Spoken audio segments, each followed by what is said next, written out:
padating akong parcel from Apple. Diniliver na siya kahapon kaso nakatulog ako, tumatawag sa akin.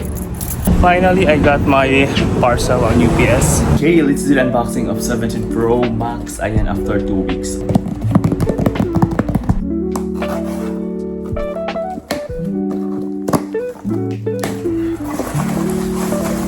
Ayan siya bubble wrap.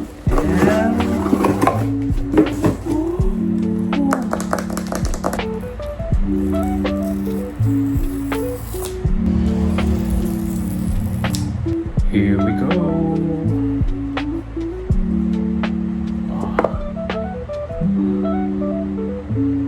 Guys, look at this. So ayan, bali nag-wear ako ng gloves kasi wala pa siyang case or tempered glass. Medyo pawisin yung kamay ko. Ayaw ko siyang magka-mark habang hindi ko pa siya nalagyan ng case. Look. Ito yung mga kasama niya sa box.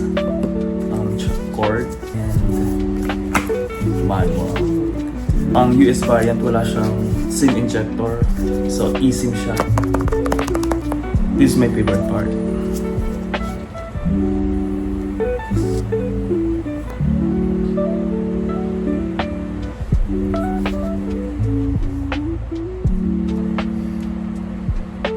Ooh, look at the new animation of iOS 26. It's like all glass. Ngayon naman ilalagay natin itong binili kong case. Hindi ko lang kung sasakto yung Apple logo, pero parang nakita ko nandito yung Apple logo. Medyo bumaba yung logo niya. Okay, tingnan natin kung sasakto yung logo. Ayan, medyo mababa nga yung logo. Hindi sumakto sa gitna. And so far so good yung unit. And perfect fit yung case.